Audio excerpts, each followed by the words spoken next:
Meus irmãos queridos, a paz do Senhor Jesus. Os irmãos podem assentar-se.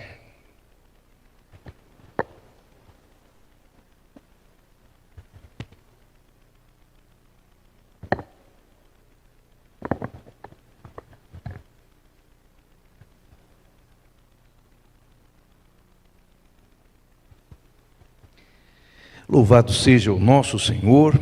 Temos tido a oportunidade desde ontem poder com os nossos irmãos partilhar as informações, as instruções a respeito deste assunto tão necessário que é o desafio do entendimento da palavra de Deus.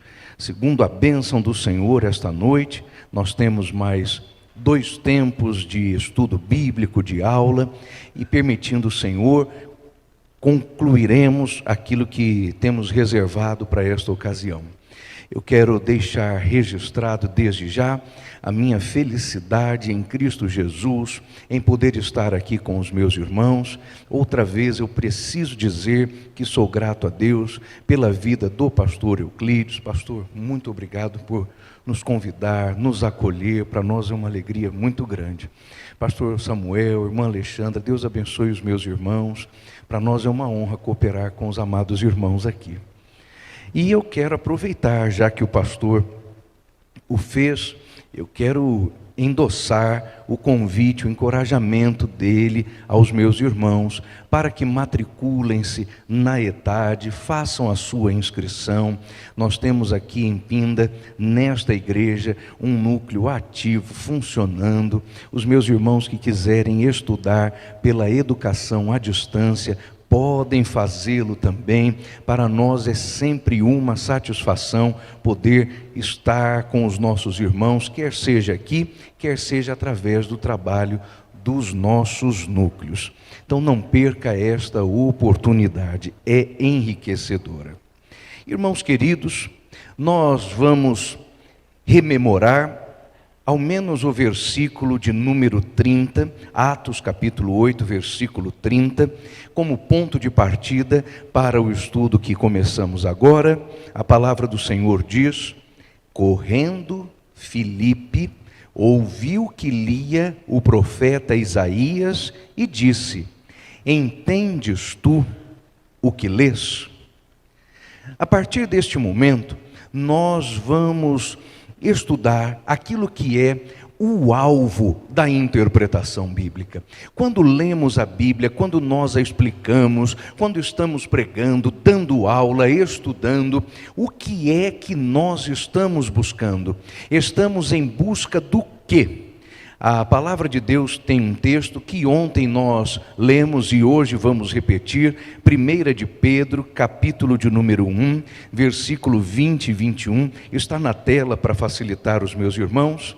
Sabendo primeiramente isto, que nenhuma escritura é de particular interpretação, porque a profecia nunca foi produzida por vontade de homem algum, mas homens santos de Deus falaram inspirados pelo Espírito Santo. A próxima tela. Isso significa, irmãos, que a palavra de Deus, semelhantemente a uma bússola, aponta numa só direção.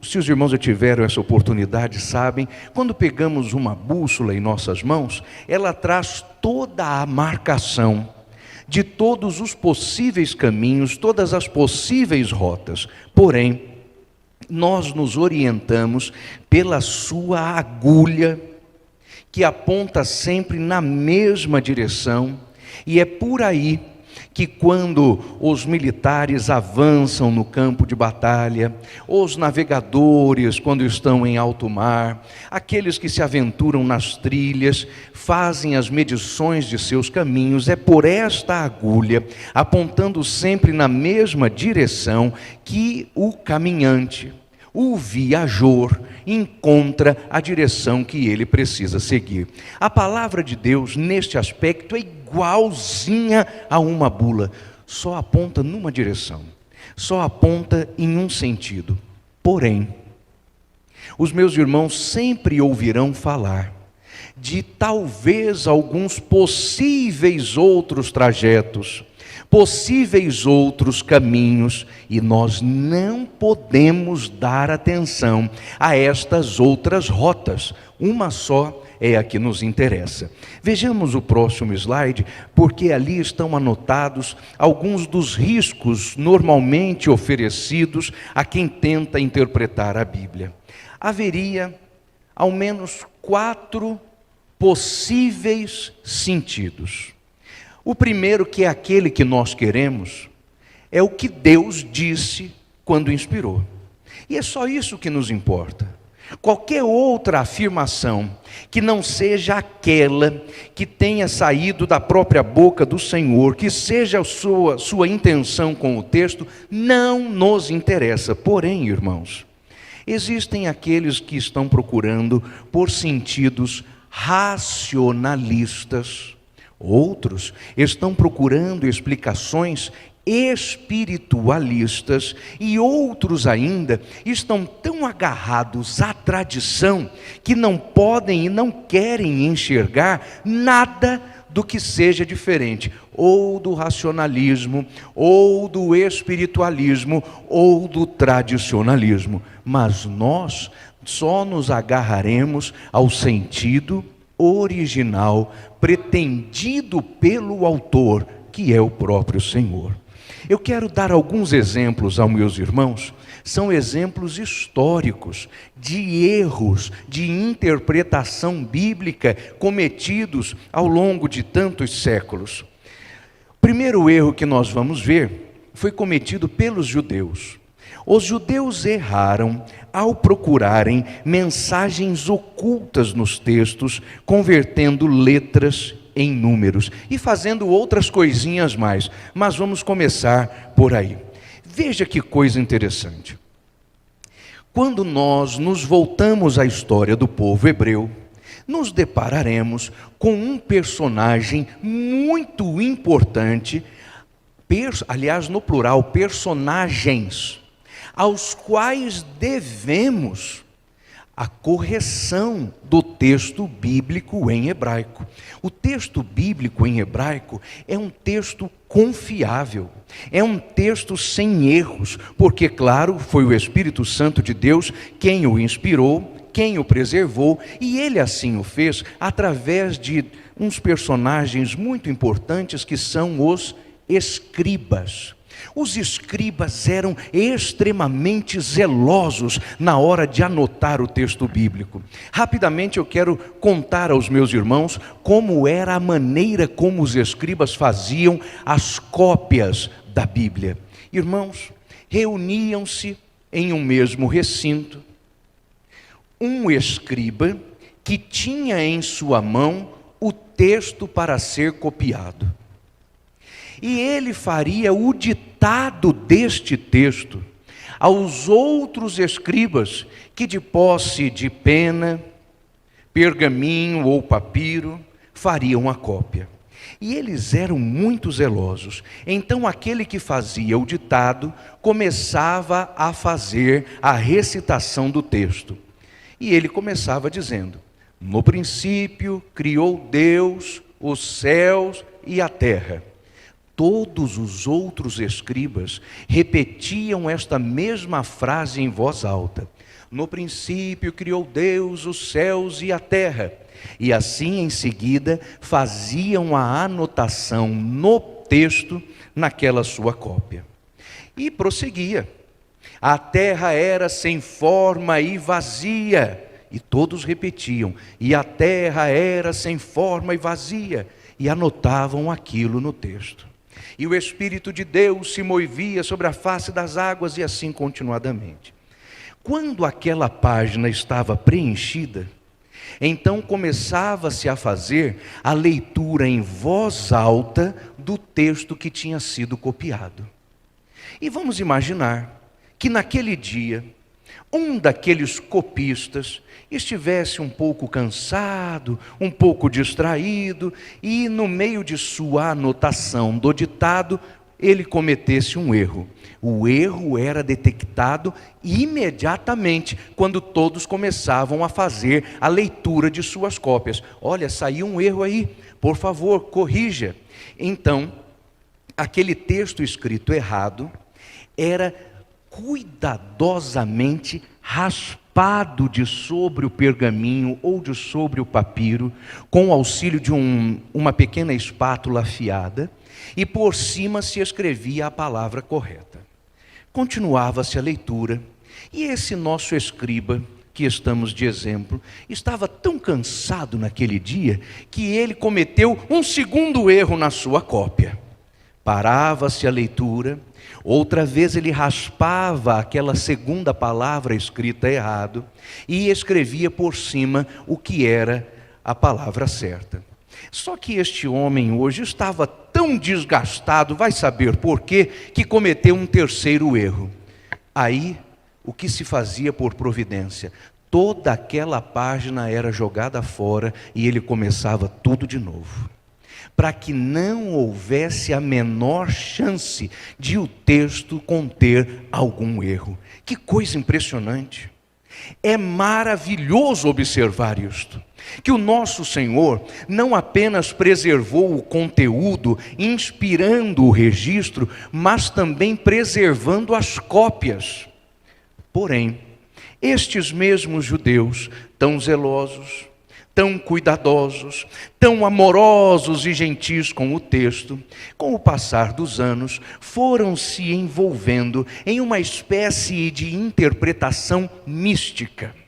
Eu vou explicar aos irmãos algo, e eu sei que os meus irmãos vão observar isso com muita facilidade. Se eu digo assim, abra sua Bíblia na página 744, os irmãos concordam que a página 744 da sua Bíblia contém um texto que é diferente daquele que está na página 744 da minha Bíblia? Isso tem a ver com o quê? Tamanho da folha, tamanho da letra, a fonte escolhida para impressão, e nós convivemos bem com isso, não é problema nenhum. Alguns irmãos, inclusive, gostam daquelas Bíblias bem grandes, cheias de notas de estudo. Outros gostam de uma Bíblia mais discretinha. Eu gosto dessa porque eu viajo muito, então é bem prático para eu colocar dentro da mochila quando eu estou viajando, é muito prático. Outros gostam daquela Bíblia da página enorme, que inclusive na capa vem escrito letra gigante, né? A gente vai ficando mais cansado, não quer nem saber da letra grande, quer saber da letra tamanho Golias, não é isso? Irmãos, normal. Só que alguns escribas foram sendo domados, foram sendo assomados por um entendimento que não faz sentido. Eles começaram a pensar assim: olha, quando Moisés escreveu o Pentateuco, ele colocou uma certa quantidade de palavras em cada frase, em cada linha. A cópia que fizermos tem que ser igual ao original. Se na primeira linha do texto lá de Moisés havia 7 palavras, na nossa cópia tem que ter 7 também. Ora, mas está sobrando pergaminho aí do lado. Ah, problema do pergaminho que é grande demais. Vamos colocar a mesma quantidade de palavras. Não havia essa necessidade. Isso evoluiu para um segundo cuidado desnecessário. Eles começaram a querer fazer contas matemáticas com o texto bíblico, achando que por trás do texto havia um sentido oculto. Isso é chamado código secreto da Bíblia.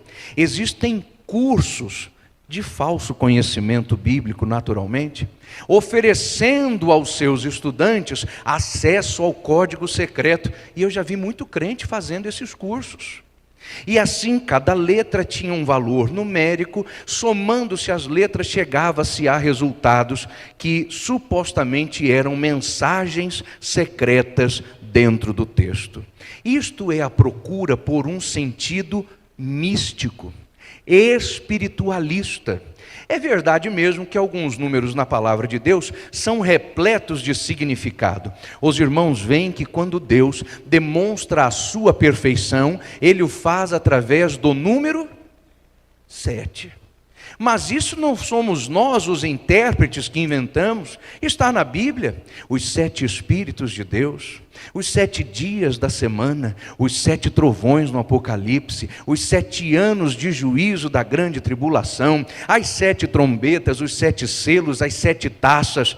Então tudo isso demonstra uma relação no número 7 que indica perfeição, simetria, mas isto é a Bíblia que diz, não somos nós quem sugerimos.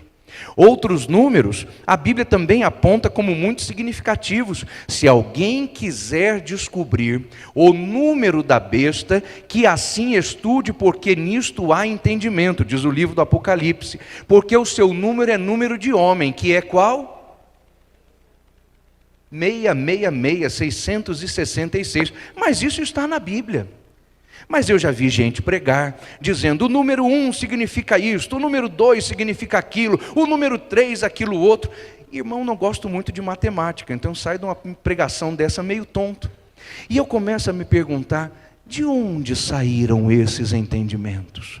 O nome disso é alegoria, e nós não devemos dar atenção a isto. Em que estes judeus e muitos crentes de hoje estão errando?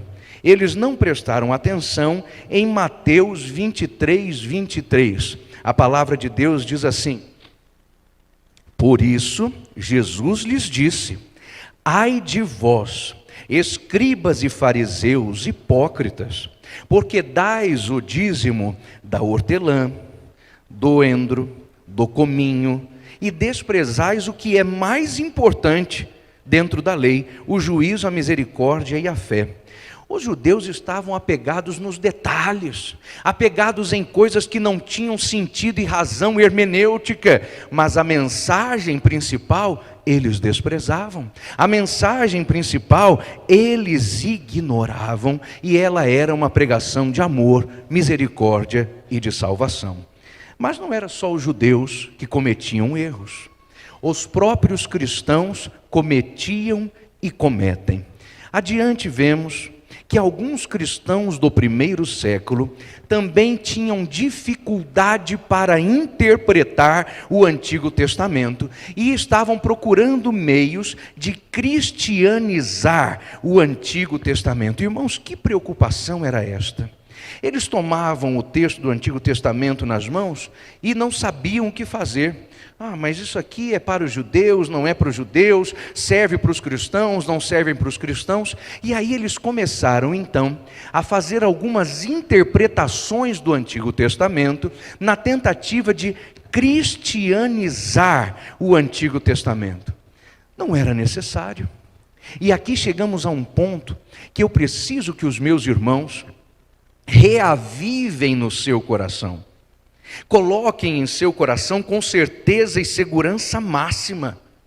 O Novo Testamento e o Antigo Testamento formam uma unidade indissociável. Vamos ler o que a palavra de Deus diz em João capítulo 5, versículo 39. São palavras de Cristo: examinais as Escrituras, porque vós cuidais ter nelas a vida eterna, e são elas que de mim testificam. Outro texto que é Romanos capítulo 15, versículo 4, no próximo slide, por favor. Romanos 15, 4. E os cristãos estavam se esquecendo disso, porque tudo o que dantes foi escrito, para o nosso ensino foi escrito, para que pela paciência e consolação das Escrituras tenhamos esperança. Quando Cristo chama algum texto de Escrituras, ele está falando dos textos do Novo Testamento? Claro que não, esses textos não estavam ainda compostos. Cristo está referindo-se ao Antigo Testamento, e o que ele está dizendo aos novos cristãos, aos seus apóstolos, aos discípulos, aos seus ouvintes, a todo judeu é o seguinte: não tenham problemas com o Antigo Testamento, porque o Antigo Testamento fala de mim. Não tenham medo do Antigo Testamento, ele não é judeu, ele é para Cristo. Ele não é israelita, ele é para falar do Messias. E é texto para consolação, é texto para alegria, é texto para nossa edificação, é texto evangelístico. É texto para ser pregado em nossos púlpitos. Qualquer página das Escrituras aponta para o Senhor Jesus. Irmãos queridos, leiamos essa próxima tela que diz o seguinte: o Antigo Testamento está unido ao Novo Testamento, sendo ambos unidade inquebrável. E Jesus validou o Antigo Testamento. E os escritores do Novo Testamento validaram-se uns aos outros pelo próprio Espírito Santo. O Senhor Jesus, quando pregava, quando ensinava, estava sempre citando o Antigo Testamento.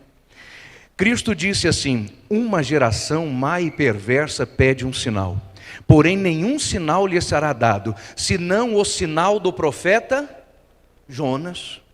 E Jonas é apóstolo?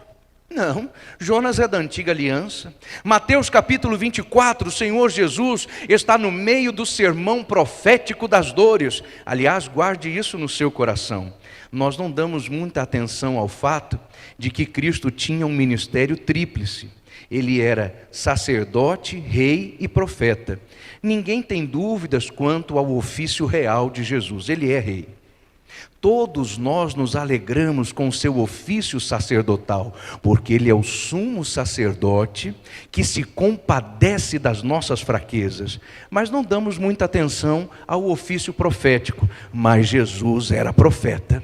E em Mateus 24, Jesus está profetizando, e ele diz assim: quando virdes a desolação do santo lugar, de que falou o profeta... Há poucas vozes agora, né? Quando toca em escatologia, a gente fica até inseguro, né? De que falou o profeta Daniel. Quem lê, entenda. Jesus estava dizendo de quando lá na grande tribulação, o santo templo em Jerusalém, reconstruído, será profanado pelo anticristo. E ele citou quem? Daniel, profeta da antiga aliança. Cristo estava sempre referindo-se ao Antigo Testamento. O Evangelho de Mateus é cheio de citações desta natureza, explicando o cumprimento das profecias do Antigo Testamento na pessoa de Cristo, dizendo sempre assim: e isto aconteceu para que se cumprisse o que foi dito pelo profeta, e isto foi para que se cumprisse a palavra que dizia, sempre referendando-se ao Antigo Testamento. Logo, o Antigo Testamento é para nosso uso, é para nosso aprendizado, é para nossa edificação, é para que nós ensinemos e por ele sejamos ensinados. E no que diz respeito ao Novo Testamento? Bem, aqui eu tenho uma questão que eu tomo como um ponto de batalha pessoal. É algo contra o que eu luto e gosto de brigar. De vez em quando, eu pego um livro, ouço um professor, escuto algum ensinador, e eu não sei de onde o povo tira essas ideias, mas eu sei que tira de algum lugar. Da própria Bíblia que não é. Dizendo que o Antigo Testamento teve a formação do seu cânon, isto é, da sua coleção de livros, sem transtornos, sem dificuldade, tudo pacífico. Porém, quanto ao Novo Testamento, a igreja cristã levou pelo menos 500 anos para formar o cânon do Novo Testamento. Mentira! Nunca houve dificuldade entre os servos do Senhor para identificar, já no primeiro século da igreja, não é no segundo, não é no terceiro, não é no quarto ou no quinto, no primeiro século da igreja, quais eram os textos divinamente inspirados e quais não eram. Ou os irmãos acham que o Espírito Santo não estava atuando na igreja apostólica? Se é verdade que levou 500 anos para a igreja chegar a um acordo, isso é inspirado, isso não é? Então o Espírito Santo não estava trabalhando. Mas como eu leio o livro de Atos e sei que o Espírito Santo batizava, o Espírito Santo operava, o Espírito Santo dava discernimento, o Espírito Santo dava profecia, o Espírito Santo dava toda a coleção dos dons espirituais e ministeriais, a igreja do Senhor era guiada pelo Espírito, inclusive no que diz respeito à identificação dos textos inspirados. Está na Bíblia.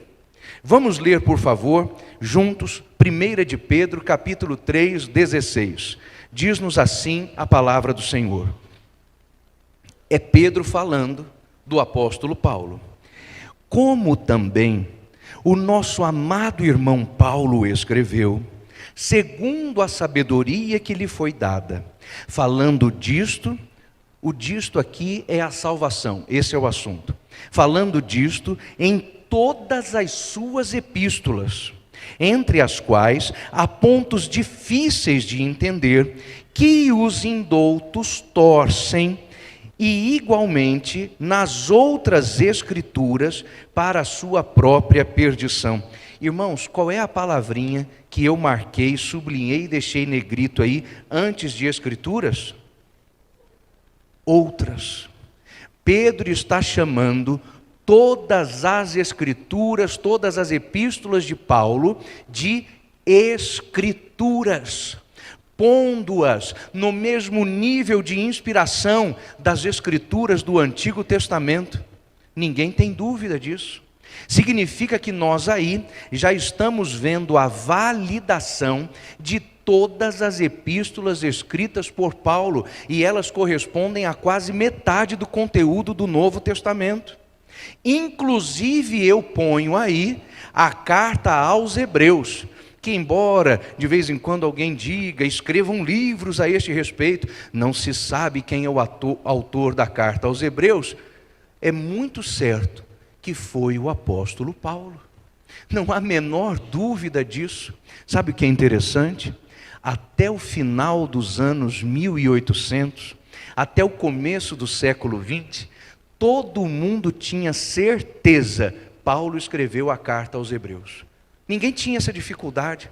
Os irmãos peguem qualquer Bíblia que haja sido publicada antes dos anos 1900, qualquer uma, e verão que na abertura da carta aos Hebreus está lá, Epístola do apóstolo São Paulo aos Hebreus.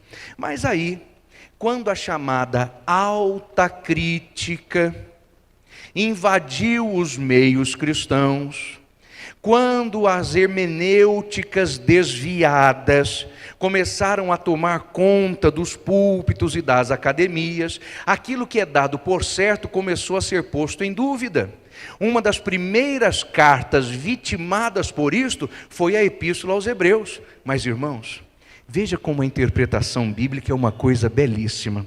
Os irmãos, abrem sua Bíblia, por favor, na carta de Paulo aos Hebreus, lá no capítulo 13. Veja comigo o versículo 20. Diz assim, Hebreus 13, 20. Ora, o Deus de paz, que pelo sangue do concerto eterno tornou a trazer dos mortos o Senhor Jesus, grande pastor das ovelhas, vos aperfeiçoe em toda boa obra. Tem pelo menos duas expressões aí que são paulinas até o tutano. Quando Paulo está se despedindo de Timóteo, na segunda carta, no finalzinho do capítulo 4, ele diz, e o mesmo Deus de paz me guardará de toda sorte de má obra. Também diz aqui, que Ele nos aperfeiçoou em toda a obra, ainda na segunda epístola do apóstolo Paulo, no capítulo 3, falando sobre a inspiração divina, no versículo 16, ele diz assim, toda a escritura é divinamente inspirada e proveitosa para ensinar, para redarguir, para instruir em justiça, para que o homem de Deus seja perfeitamente instruído para toda a boa obra. Isso se chama crítica interna. Deixa a Bíblia falar. Não ouça os comentaristas, não. Ouça a Bíblia.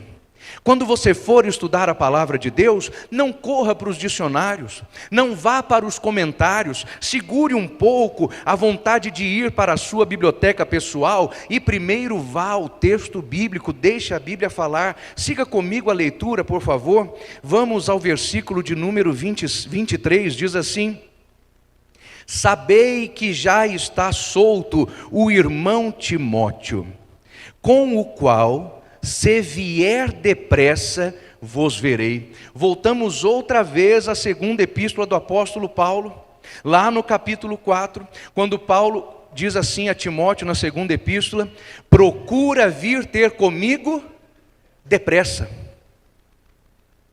Paulo está preso em Roma e diz: olha, Timóteo, o inverno está começando, procura vir ter comigo depressa. Escrevendo aos Hebreus, ele diz: se Timóteo vier depressa, eu vos verei.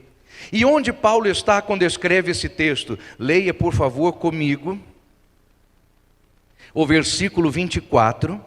Saudai todos os chefes e todos os santos, os que da Itália estão, vos saúdam. É o mesmo lugar onde Paulo está preso quando escreveu a segunda epístola a Timóteo, na capital do Império Romano, lá na cidade chamada Eterna pelos romanos, preso na masmorra marmetina. Eis aí uma prova interna do texto. Deixa a Bíblia falar. Só escute a palavra de Deus e nada mais. Vamos ao próximo slide. Nele tem uma imagem muito bonita. Talvez algum dos meus irmãos já tenha visto essa imagem rodando a internet. Ela não é tão recente assim, deve ter uns 3 anos. Isso, essa daí. Esta imagem, que parece um arco-íris, foi feita por alguém que era um design gráfico, mas também gostava de estudar a Bíblia.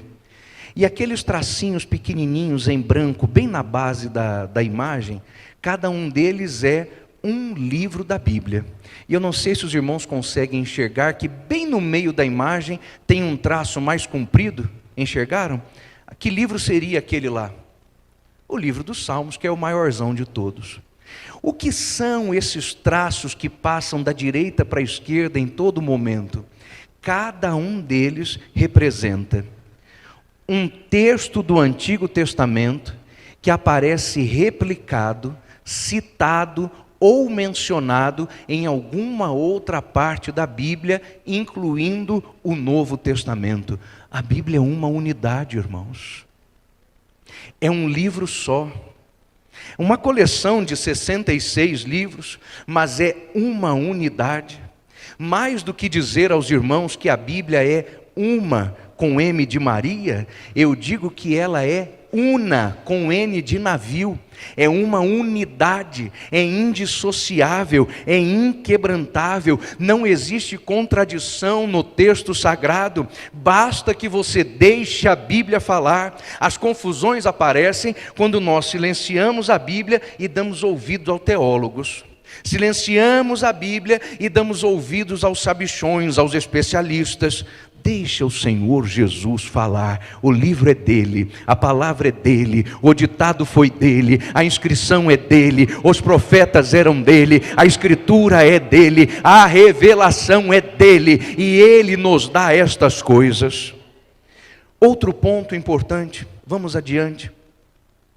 O correto entendimento bíblico não exige adaptação à cultura, porque o Evangelho é supracultural. Gálatas 3:28 diz: nisto não há judeu, não há grego, não há servo, não há livre, não há macho, não há fêmea, porque todos sois um em Jesus Cristo.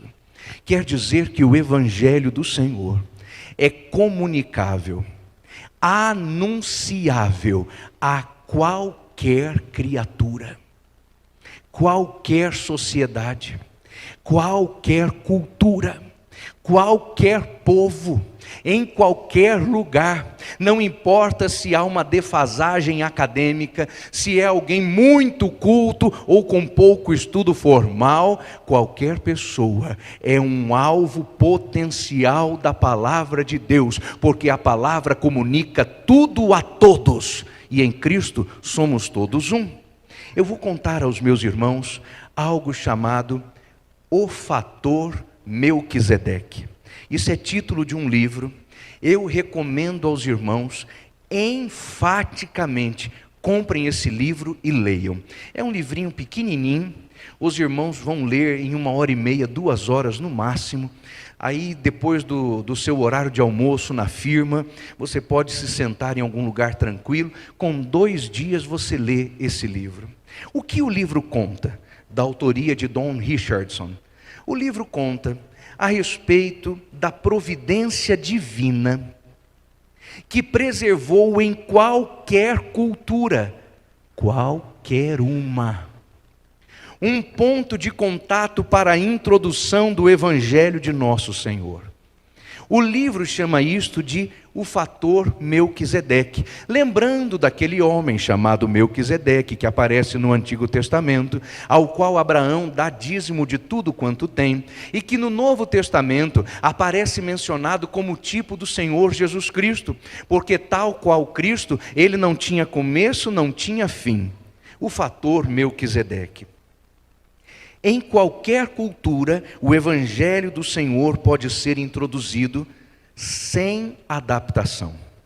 Eu estava acompanhando um trabalho técnico de tradutores da Bíblia, e esses tradutores estavam dizendo o seguinte: quando nós estamos traduzindo a Bíblia para uma tribo indígena, ou para certos povos de cultura bem diferente, como podem ser os aborígenes, como podem ser nativos de tribos africanas, é preciso que nós acrescentemos, ouça com atenção, que nós acrescentemos ao texto bíblico algumas informações que o texto não tem. E quando eles estavam falando isso, algumas das pessoas que estavam ao meu lado ouvindo esta informação disseram: olha, que coisa linda, que cuidado tem este tradutor, ele está disposto até a acrescentar coisas no texto bíblico. Irmãos, sou só eu ou os meus irmãos também ficaram preocupados com isto? Porque a Bíblia não precisa de complemento. Se uma informação cultural fosse necessária, ela estaria presente no texto. Se um dado, se certa condição fosse imprescindível, o Senhor a teria colocado dentro das Escrituras. Nós não devemos, nós não podemos, não é nem questão de precisar, nós não temos autoridade para mexer no texto da palavra de Deus. Nem para pôr, nem para tirar. A palavra de Deus é autossuficiente, ela comunica tudo.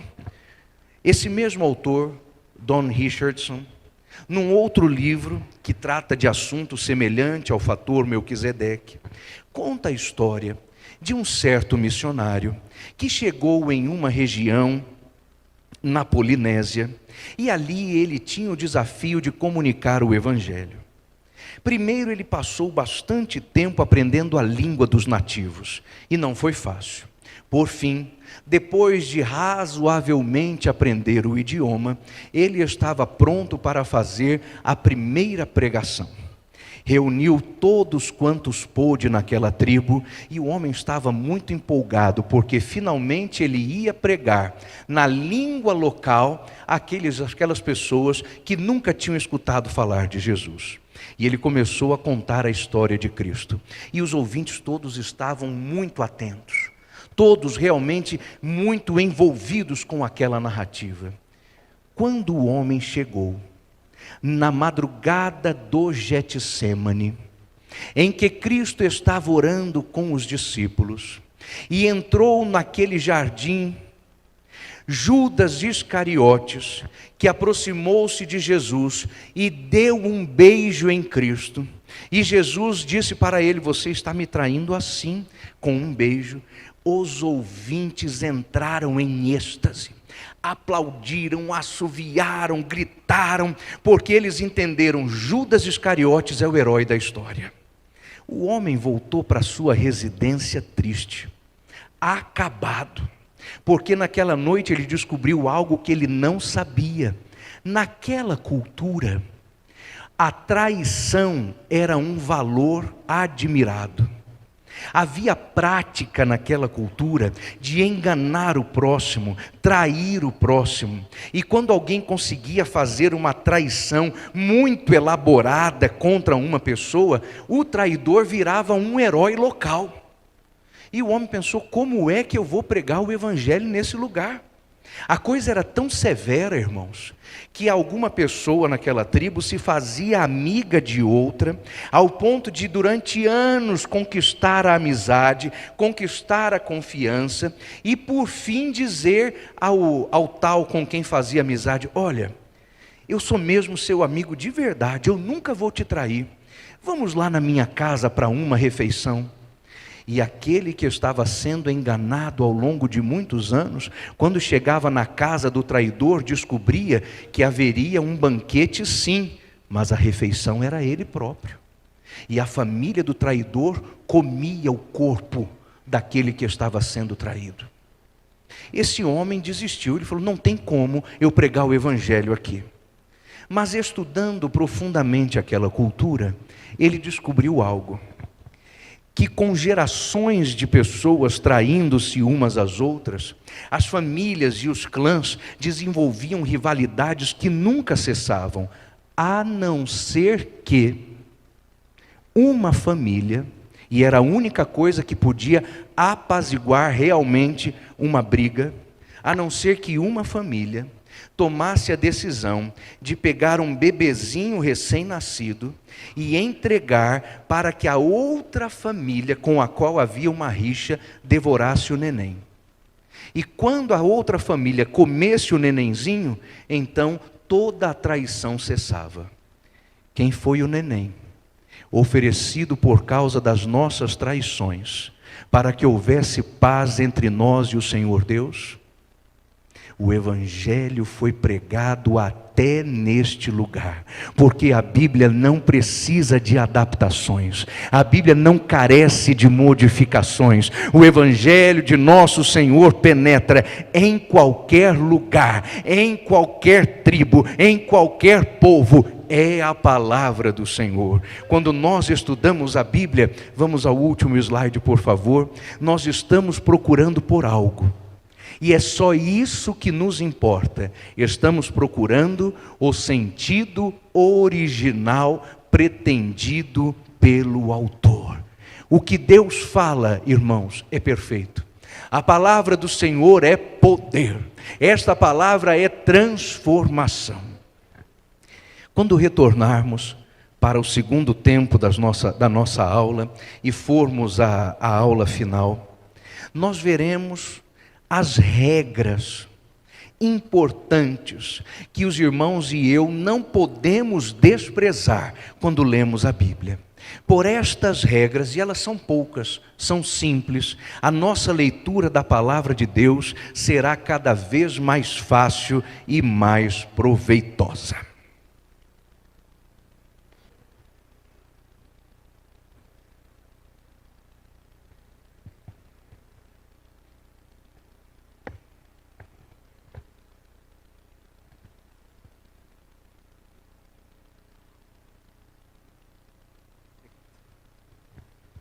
Meus irmãos, nesta aula final, nós vamos observar algumas regras importantes. Quando os meus irmãos forem estudar profundamente os assuntos de hermenêutica, a prática exegética, verão que existem muitos métodos, muitas formas de interpretação. e eles estão se multiplicando e os seus nomes vão surgindo e parecem assim coisas bonitas, importantes, boas, porque o povo é bom de nome. Por exemplo, existe hoje algo chamado, veja como o nome é bonito e por isso engana muito, chave hermenêutica cristológica. Olha que bonito. E a ideia é a seguinte: Jesus é a chave hermenêutica da Bíblia. Aí quando ouvimos uma coisa assim, quem é que tem coragem de dizer, não está errado, Jesus não é? A gente fica até com medo de pensar. Mas se observarmos a proposta da chamada chave cristológica, Jesus, a chave hermenêutica, sabe o que significa? Que a não ser que Cristo tenha mencionado diretamente um texto do Antigo Testamento, o texto vale. Se Jesus não mencionou o texto diretamente, então o texto não vale. Aí nós vemos que Cristo faz algumas citações diretas do Antigo Testamento, mas ele não repete todo o texto do Antigo Testamento enquanto prega. Logo, se esse negócio aí, Jesus, a chave hermenêutica, estivesse certo, nós íamos ter que desfazer de tudo quanto está no Antigo Testamento e que não foi diretamente mencionado por Jesus. O nome é bonito, não é? Mas a proposta é terrível. Está vindo por aí, aliás, vindo por aí, nem sei a expressão correta, já chegou, já entrou, a chamada hermenêutica da experiência. Basicamente diz o seguinte: nós somos pentecostais porque nós experimentamos, então por experimentarmos, cremos. Nós somos pentecostais porque somos assembleianos. E quando dizemos essas frases assim, sem muito critério, alguém ouve e pensa, faz sentido, eu sou pentecostal porque eu sou assembleiano, eu sou pentecostal porque eu experimentei. Irmãos, eu não. Eu sou pentecostal porque está na Bíblia. É diferente. E se um dia alguém na Assembleia de Deus tiver a ideia genial de não mais crer no batismo com o Espírito Santo, eu continuo sendo pentecostal porque está na Bíblia. E não pensem os meus irmãos que esse dia está longe, porque não está. Há muitos pastores, muitos teólogos advogando que não precisa falar em línguas estranhas para ser batizado no Espírito Santo. Tem igreja que já não faz questão de que o diácono, o presbítero, o evangelista, o pastor sejam batizados com o Espírito Santo. Quando a palavra de Deus diz em Atos, no capítulo de número 6, elegei para vós homens de boa reputação, cheios do Espírito Santo. Logo, eu não sou pentecostal porque a tradição em que congrego diz para que eu seja. Eu sou porque a palavra de Deus diz. A minha experiência não está acima das Escrituras. Eu devo interpretar a Bíblia pela Bíblia, não pelo que eu suponho, não pelo que eu acho, não pelo que eu sinta, não pelo arrepio que me passe pela espinha, mas porque está na palavra de Deus. Qual é então o nosso método de interpretação bíblica? Há um nome para ele, é um nome bonito. Vamos lá para o slide. Existem muitos métodos de interpretação. O nosso método chama-se canônico, ou seja, nós deixamos a Bíblia falar. Irmãos, é chegado o momento de todos nós aqui que somos professores de escola dominical.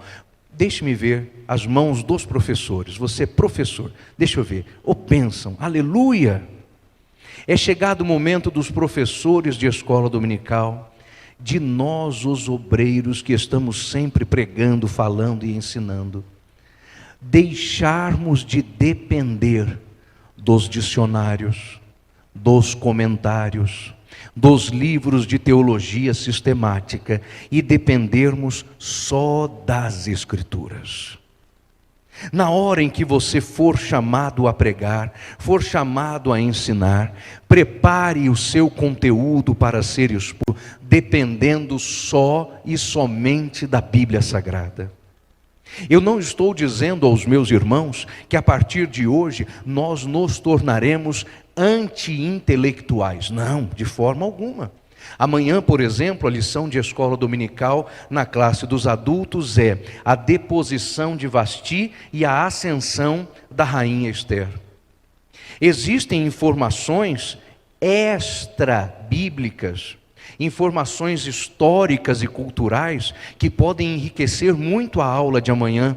Por exemplo, Esther capítulo 2, o versículo 1 diz assim, que passado o seu furor e amainada a sua ira, lembrou-se Assuero de Vasti, do que fizera e do decreto. E aí, irmãos, os seus conselheiros perceberam, o rei está sentindo saudade de uma rainha. O que é que aconteceu naquela ocasião?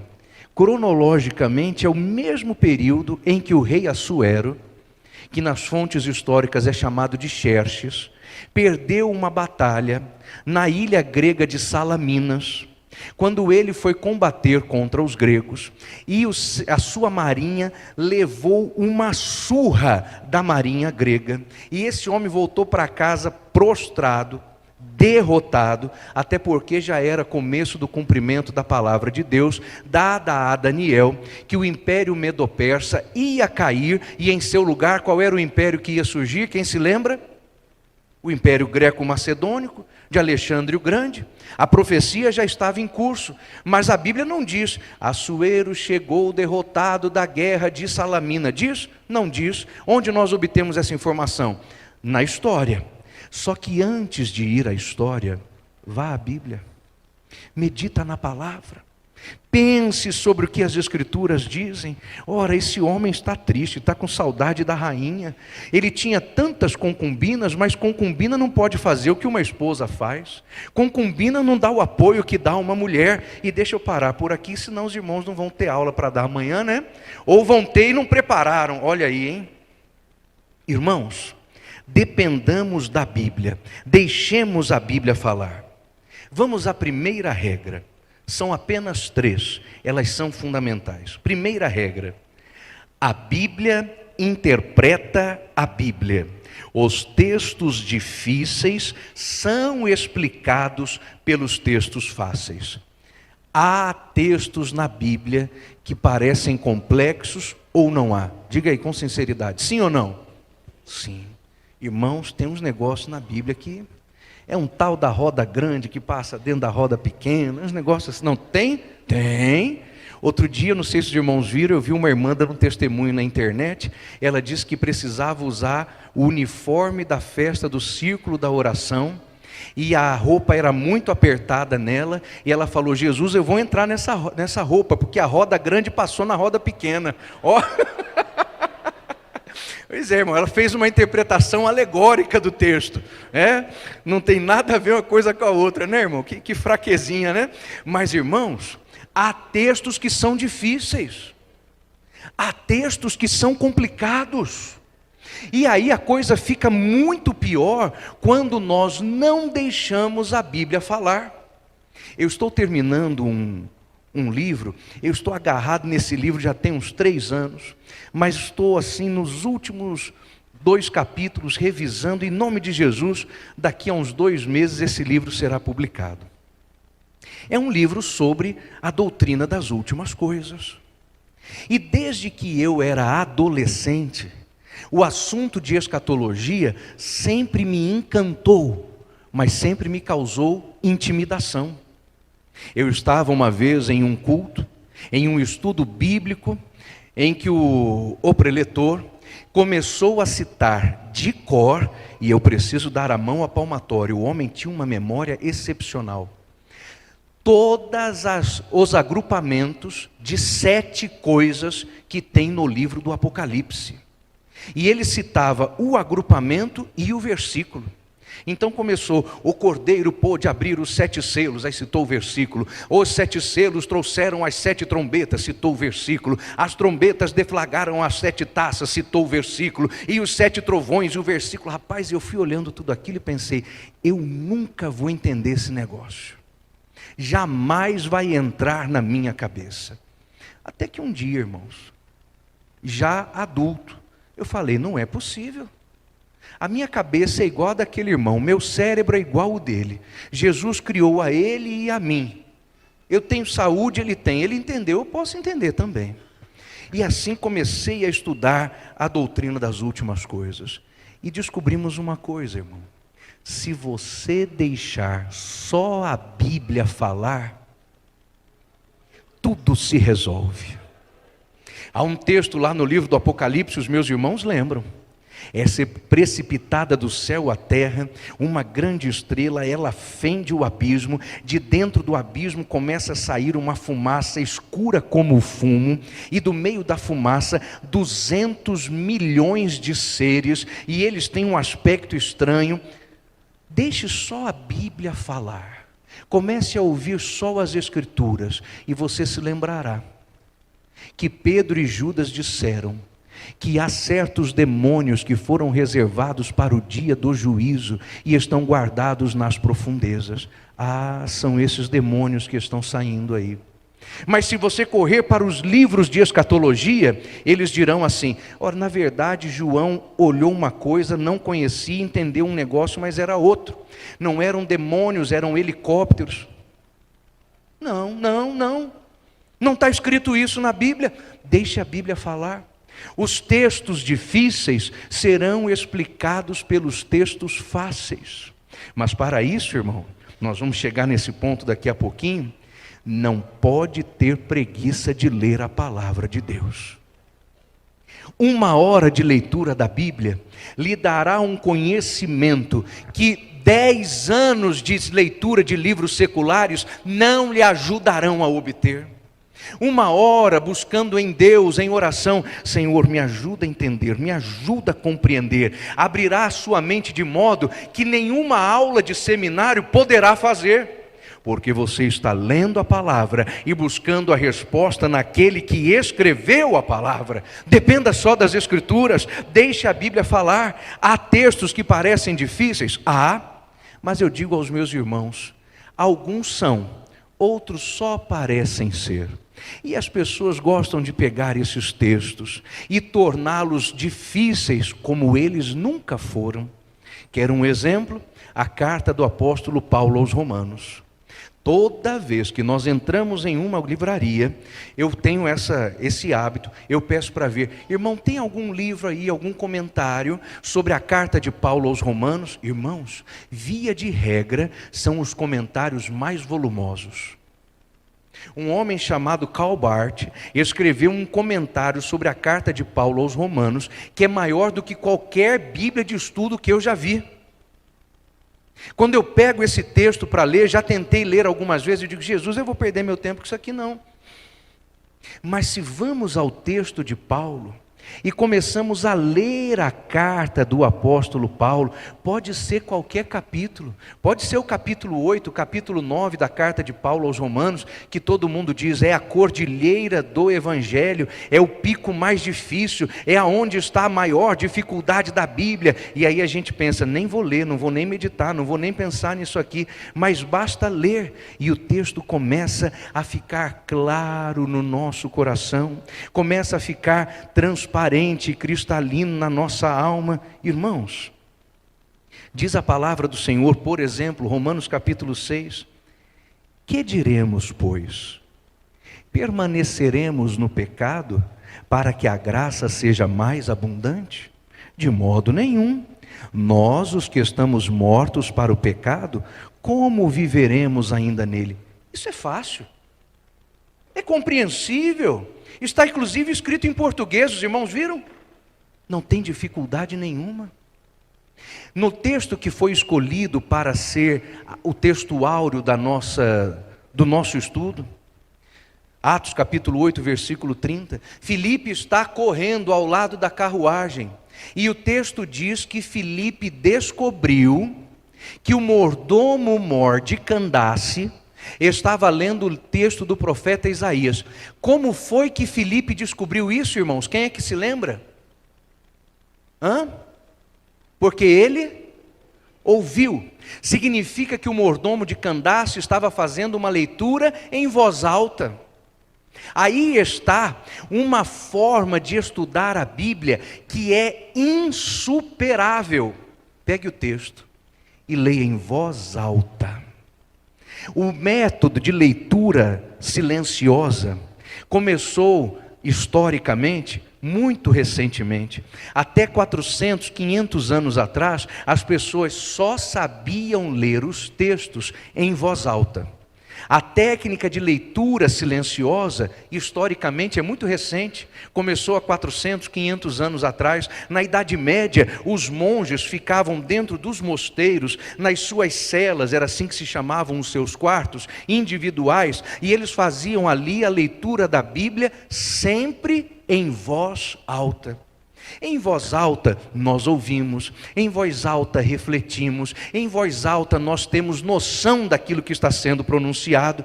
Eu digo aos meus irmãos, comece a fazer a sua leitura bíblica em voz alta. Irmãos, vai ser muito bom para o seu entendimento, para a sua dicção, para a maneira como você pronuncia o texto, vai fazer muito bem para a sua alma e de quebra ainda vai pôr o demônio para correr. Olha que bênção, irmãos. Olha que graça e poder que há na palavra de Deus. Se os irmãos têm hábito de acordar cedo em casa, aí também não precisa ler gritando para acordar todo mundo, mas vai lendo, passa na porta do quarto dos filhos e começa a ler lá. Não sabeis vós que todos quantos fomos batizados em Jesus, já fomos libertados e com ele batizados também? Vai lá no quarto da sua filha, começa a ler lá na porta da menina, o livro da rainha Esther, que ela aprenda, irmãos, ouvindo a nobreza daquela mulher. Leia os textos da palavra de Deus em voz alta, sua compreensão aumentará imediatamente. Os textos mais difíceis são explicados pelos textos mais fáceis. Vamos à segunda regra. Lendo a Bíblia, identifique os textos descritivos dos textos prescritivos. Às vezes o texto manda fazer, ele prescreve. Outras vezes ele conta o que foi feito, ele descreve. E assim nós eliminamos uma quantidade de confusão. Há certos textos que contam algumas coisas, e especialmente quando alguém é novo convertido, fica com o pé atrás. É para eu fazer isso daí? Alguém pode tomar a história de Abraão, subindo o Monte Moriá, na disposição do sacrifício de seu único filho Isaque, e pensar, talvez eu precise fazer isso aqui também. E irmãos queridos, aquela história manda fazer ou conta o que foi feito? Conta o que foi feito. Há certas passagens na Bíblia que nos falam de homens, como era o caso de Davi, por exemplo, que ao longo de sua vida foi colecionando esposas. Davi chega ao ponto de, em certo momento de sua trajetória, voltar para dentro da capital de Israel e tomar de volta para si a primeira mulher que ele teve, que foi Mical, que lhe foi dada pelo rei Saul.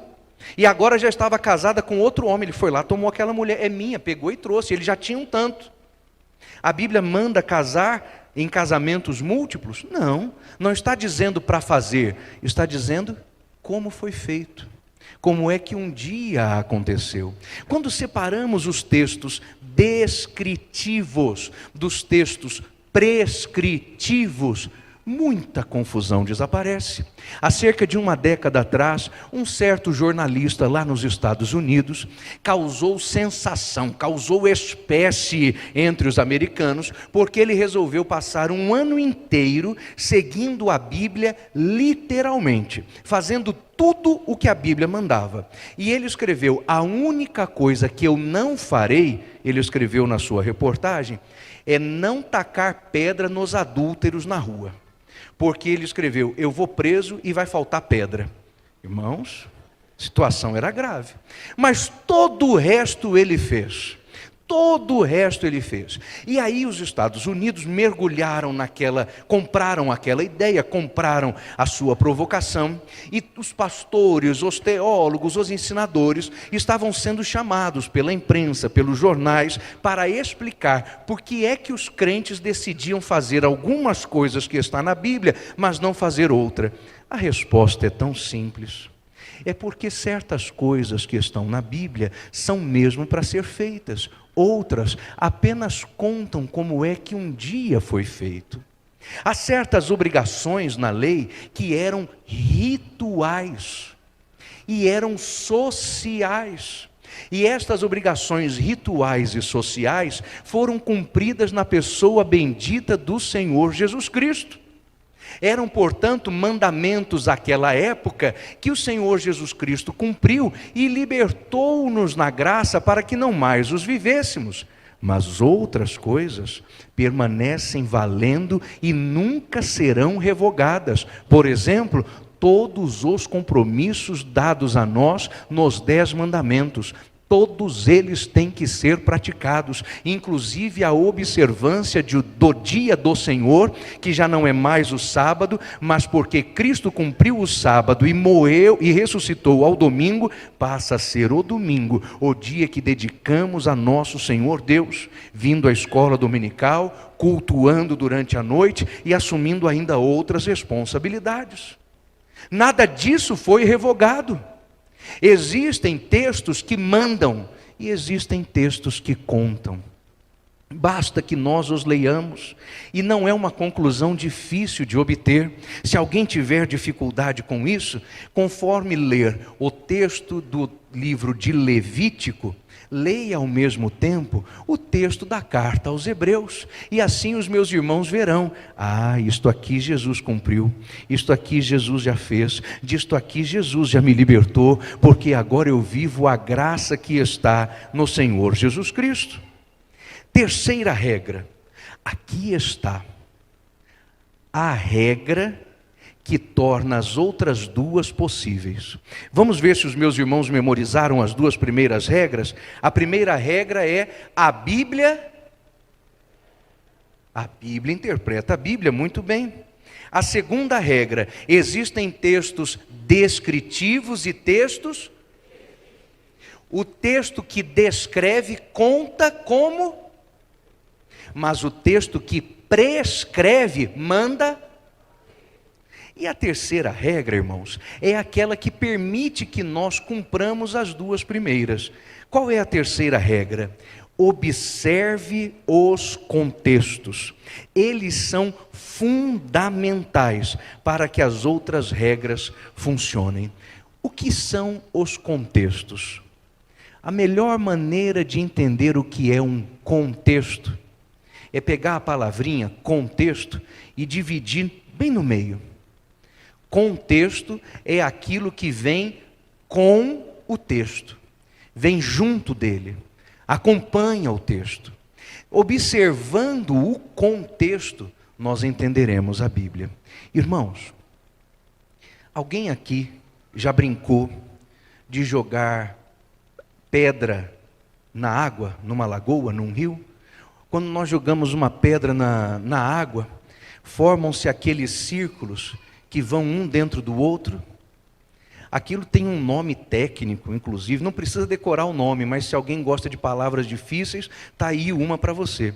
Aquilo se chama círculo circuncêntrico, quer dizer, um círculo dentro do outro. Os contextos funcionam assim. Quando vamos estudar a palavra de Deus, a grande dificuldade aparece na hora em que queremos entender o círculo maior sem compreender primeiro o círculo pequenininho. Porque toda a informação começa pequenininha. No próximo slide, nós precisamos passar o próximo slide em etapas.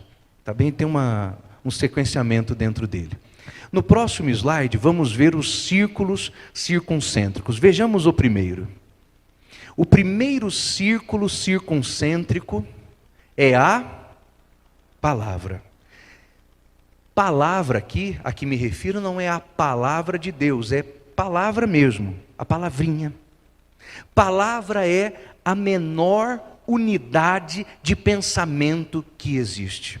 Não importa se a palavra é grande, não importa se a palavra é pequena, se é um polissílabo ou se é um monossílabo, ou mesmo se é uma interjeição, como por exemplo Elias gritando logo atrás de Eliseu, gritando logo atrás de Elias: ai, ai, ai, meu pai, Israel e seus cavaleiros. Ou quando se está lendo no livro do Apocalipse, um anjo cruzando o céu e dizendo: é passado o primeiro ai, eis que ainda faltam dois. Até o ai, irmãos, é um significado. Ai é uma interjeição. Ai representa alguma coisa. Nós precisamos primeiro entender o significado da palavra. E quando lemos a Bíblia, especialmente quando nós a lemos nas versões clássicas, Almeida Revista e Corrigida, Almeida Corrigida Fiel, ou ainda que seja Almeida e Atualizada, nós nos deparamos com algumas palavras que não são tão frequentes na nossa conversação diária. E nós não podemos passar por cima dessas palavras. Para isso, os meus irmãos precisam, se você não tem, arranje de um bom dicionário. Tem que ter. Mas não é dicionário teológico, não. É dicionário de língua portuguesa. Não tenha medo e principalmente não tenha preguiça de parar a leitura, pegar o dicionário, procurar a palavra e aprender o seu significado. Porém, entender uma palavra no texto da Bíblia não é apenas o desafio de aprender uma expressão que você não conhece. Há um outro desafio aí.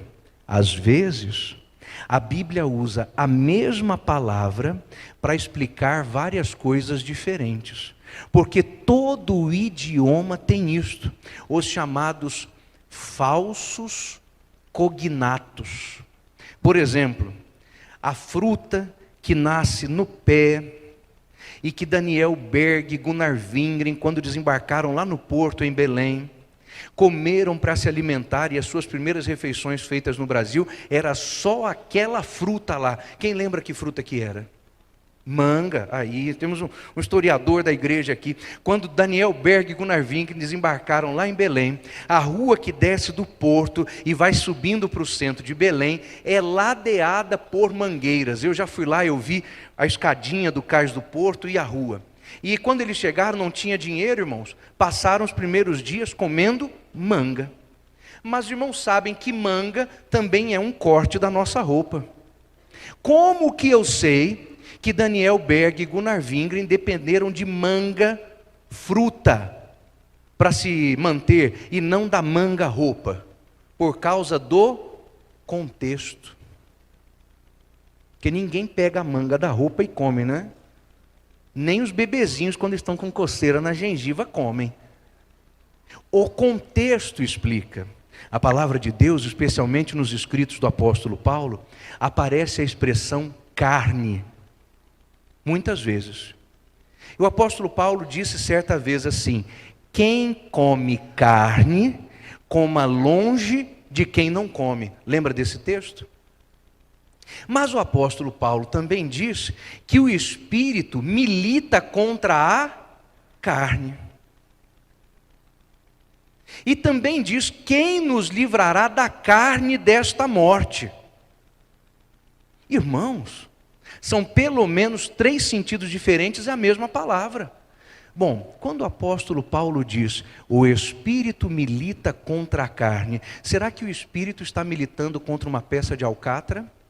Não. Contra o que é? Contra a natureza pecaminosa. Mas quando ele diz, quem come carne, coma longe de quem não come, ele está falando de que tipo de carne? A peça de carne que tem no açougue. Mas quando diz a respeito da carne desta morte, algumas traduções dizem o corpo desta morte, está falando do que, irmãos? Desta carcaça. E tudo isso, esses três sentidos, estão na mesma palavrinha, carne. Como saber do que é que a Bíblia está dizendo? Pelo contexto. Não precisa ir no comentário. Vá ao contexto, porque a primeira unidade de pensamento é a... Mas vejamos qual é a segunda. Qual é? Frase. Lendo a frase, as ideias começam a ficar mais claras. Eu posso compreender melhor o que está sendo dito. Às vezes, o contexto da frase é tão pertinente que o sentido de uma palavra que nós não conheçamos se torna claro. Nunca vi essa palavra, mas lendo a frase eu sei e posso entender o que ela significa, caso eu não possa ir a um dicionário. Porém, irmãos, vai acontecer, não é pouco não, é muito, que mesmo chegando a um entendimento um pouco razoável sobre o sentido da palavra e da frase, talvez nós compreendamos aquela significação com algum equívoco. Para ter certeza do que estamos compreendendo, é preciso sair do contexto da palavra e do contexto da frase para o próximo contexto. Qual é ele? Qual é? O livro e a Bíblia. Vamos a um exemplo. De vez em quando, algum gênio aparece dizendo que o apóstolo Paulo, nas suas epístolas, tinha uma questão relacionada à fé e às obras, contraditória àquilo que está na epístola de Tiago. Já ouviram alguém falar isso aí? Parece que Tiago está reforçando as obras, enquanto Paulo está reforçando a fé.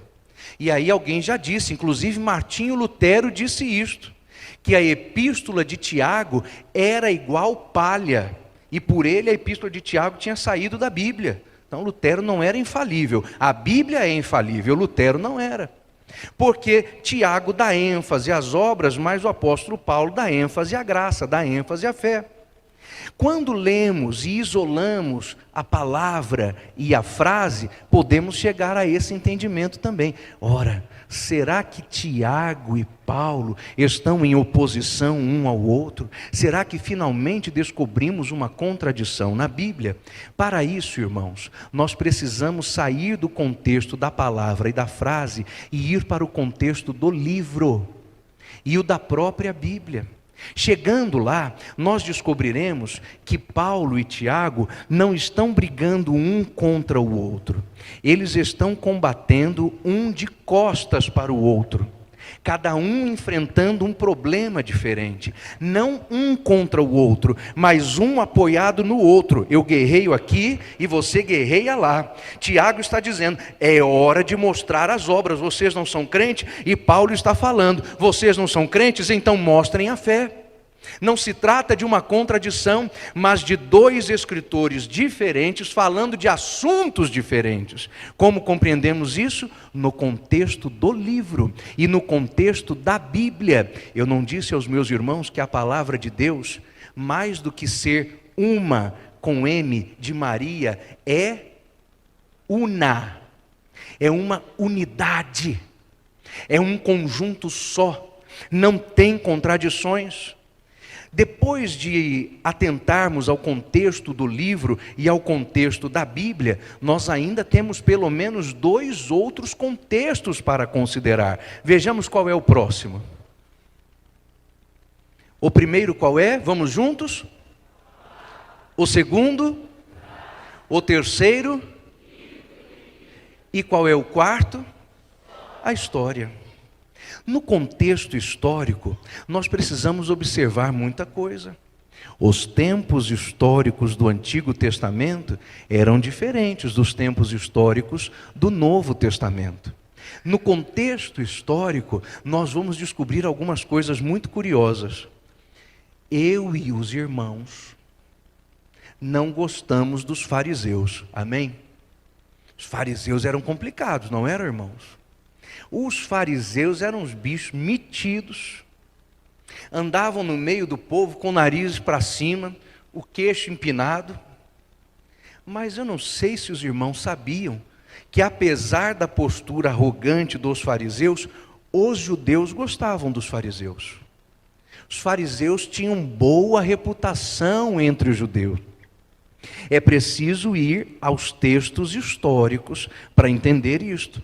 Aí é nesta hora, veja bem, mas é só nesta hora. Até aqui nós ficamos só com a Bíblia. Mas às vezes alguma informação histórica precisa ser compreendida em algum livro. São as chamadas fontes extra-bíblicas. Se formos a uma fonte extra-bíblica, vamos descobrir que no período que está compreendido entre o final do exílio babilônico e o começo do período histórico do Novo Testamento, aproximadamente 430, 450 anos, os fariseus começaram a se organizar como grupo religioso, especialmente nos 200 anos imediatos antes de Cristo. E a sua proposta era a de deixar a teologia em Israel pura, puríssima, e de evitar que o povo pecasse outra vez na idolatria contra Deus. Ora, não é uma proposta boa? É. Só que eles fizeram o seu plano de maneira errada, porque pensaram assim: Deus deu as leis, então para evitar que o povo quebre a lei, vamos criar umas leis acessórias, umas espécies de medidas provisórias, né? E assim a gente evita. O sujeito, ao invés de pecar quebrando a lei principal, vai ter primeiro que quebrar as leis acessórias. E se alguém quebrar a lei acessória, a gente quebra ele. Aí está tudo resolvido. Os fariseus eram assim. Os judeus acharam o máximo. Ora, esses homens estão zelando pela nossa saúde espiritual. Só que os fariseus, irmãos, cometeram alguns atos de profunda hipocrisia. Eu vou dar só um pequeno exemplo para os irmãos, que é o que eu acho mais ridículo de todos. Criaram a jornada de um sábado, mais ou menos 850 metros. Para não quebrar o sábado, para não fazer esforço desnecessário no sábado, a Bíblia nunca diz isso, diz apenas para guardar para o Senhor, não diz o tamanho do esforço que podia ou não fazer. Então eles criaram um marco regulatório, né? Parece leis aqui do Brasil. Então não pode andar mais do que 850 metros. Mas irmão, até um sujeito barrigudo que nem eu, anda mais do que 850 metros por dia. Tem uns que andam 5 quilômetros, eu fiquei sabendo aqui. Irmãos, não dá para fazer nada, 850 metros. Então logo eles criaram uma segunda lei, para quebrar a lei que eles mesmos inventaram. Olha, é 850 metros entre coisas da sua propriedade. Então, se no sábado eu precisasse sair da minha casa para visitar a casa do pastor, e o pastor morasse a 2 jornadas do sábado da minha casa, o que eu fazia? Pegava um escravo meu, mandava ele ficar no meio do caminho, e o outro escravo lá na porta da casa do pastor. Assim eu ia andar o dobro da jornada do sábado, sem ter quebrado a lei. Veja o tamanho da hipocrisia destes homens. Onde a gente descobre isso? Nas informações históricas. Aí a gente começa a entender por que o Senhor Jesus resistiu tão fortemente aos fariseus. Porém, caso eu não tenha acesso a essa informação histórica, o que está na Bíblia é suficiente ou não é para entender por que é que Jesus tinha tanta resistência aos fariseus? É lógico que é, porque a palavra de Deus é suficiente. A palavra de Deus é bastante. A palavra de Deus não precisa de complemento. Mas algumas informações podem tornar o nosso estudo enriquecedor. Agora vamos ao último contexto. Vamos de novo. Qual é o primeiro deles, meus irmãos? O segundo? O terceiro? O quarto? E o último? literatura, porque dependendo do tipo de texto que estamos lendo, a maneira de entender muda. Ontem mesmo eu disse brevemente a esse respeito, quando citei para os meus irmãos o livro de Cantares. O livro de Cantares tem linguagem poética, linguagem figurada, tem linguagem que precisa ser entendida dentro do contexto literário, poético. E não é difícil de entender. O livro de Cantares diz, por exemplo, a respeito da beleza da mulher. Outro texto belíssimo lá do livro de Cantares é aquele que quase todo mundo coloca no seu convite de casamento: as muitas águas não poderão apagar este amor, nem os rios afogá-lo. E ainda que alguém desse por ele todos os seus bens, seria de todo desprezado. Olha que texto bonito, irmãos. Como é que se interpreta isso?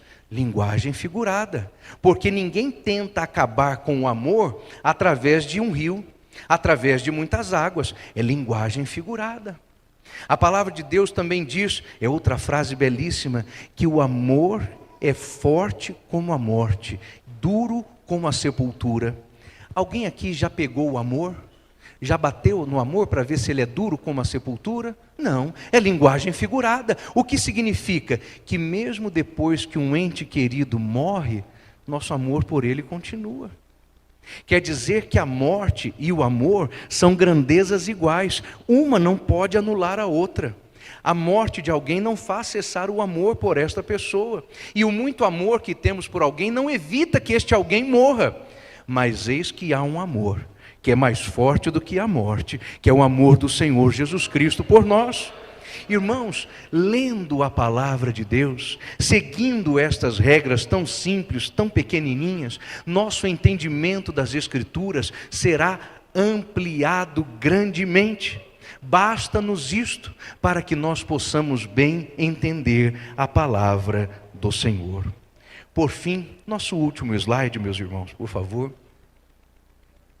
Eu quero agradecer ao Senhor Jesus pela vida dos meus irmãos que estão aqui. Os irmãos atenderam ao convite de vosso pastor, deixaram seus afazeres, assumiram um compromisso que honraram ontem, honraram hoje, dedicaram paciência a mim, que falei aos irmãos tão longamente nessas 2 noites. E eu quero terminar, antes de devolver a palavra aos nossos irmãos, orando, pedindo ao Senhor Jesus, em seu favor, em favor de sua família e em favor do seu ministério. Se os irmãos puderem estar em pé comigo por alguns instantes, por favor. Quantas vezes os meus irmãos puderem participar de escolas bíblicas, seminários, simpósios, conferências, participem. Toda oportunidade que tiverem para estudar sistematicamente a Bíblia, a começar pela escola bíblica dominical, façam-na. Não desprezem nenhum tempo possível com a palavra de Deus, porque esta palavra é que traz ao nosso coração tudo quanto nos falta para viver. E assim, eu quero por isto pedir a bênção do Senhor sobre os meus irmãos.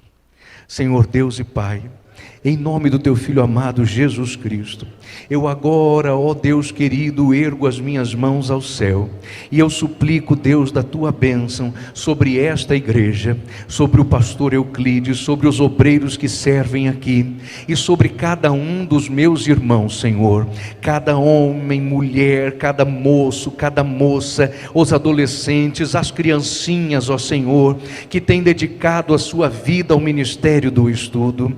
Em nome do Senhor Jesus Cristo, meu Pai, eu lhe suplico, concede hoje ao teu povo uma bênção especial e sem medida, e que saibamos nós reconhecer, esta bênção vem porque estamos estudando a palavra do Senhor.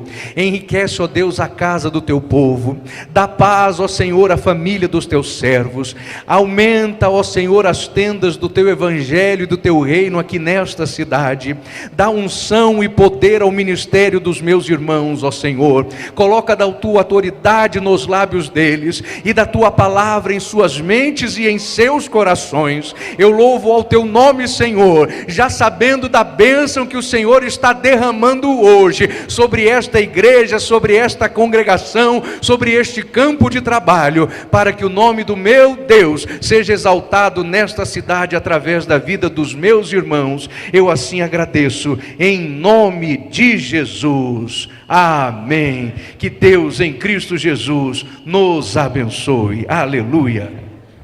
Assim como estamos encerrando. Só para agradecer ao conferencista, pastor Gunnar Berg. É um prazer muito grande receber o senhor e permitindo Deus em outras oportunidades. Eu gostaria de solicitar ao senhor, perante todos estes alunos, perante todos nós, que o senhor nos oferecesse uma indicação de bibliografia na área de homilética, de exegese, que o senhor considera adequada, para que a gente possa informar esse povo de Deus. Amém? E a gente aprender mais com essas leituras. Agradecer ao casal Samuel e Alexandra pelo cuidado que tiveram na realização deste evento. Deus possa abençoar grandemente a vida de vocês. Orem pelo Samuel, ele está com cirurgia marcada, não é, Samuel? Então oremos por ele para que tudo corra bem. Deus te abençoe. Agradecer a todos vocês, que Deus abençoe a todos, no precioso nome de Jesus, e é um trabalho que não tem fim, não é? Nesta escola é difícil tirar diploma, viu, irmãos? Nós vamos aprender a vida toda e sempre tendo mais que aprender, é a pura realidade. Senhor Deus, despede os teus filhos na tua paz. Peço, Senhor, especialmente pelo pastor Gunnar Berg, pela sua família, pela viagem que ele vai fazer agora mesmo, que tenha a proteção, o livramento do Senhor, que tenha saúde, que tenha, Senhor Deus, esta sabedoria para continuar, ó Deus querido, espalhando este ensino, essa compreensão das Escrituras. Pai Celestial, te pedimos por esta igreja, pelos professores, pela escola bíblica dominical, seus alunos, nosso Deus, multiplica, Senhor, eu te peço, o número dos salvos, o número dos santos e o número dos servos. Assim oramos e agradecemos em nome de Jesus. A graça de nosso Senhor Jesus, o amor de Deus e a comunhão do Espírito Santo seja com todos, hoje e para sempre. Todos digamos amém. Dê um forte abraço no seu irmão. Nossa gratidão a todos, dirigentes, membros da igreja que fizeram presentes neste seminário 2024. Deus a todos abençoe e recompense.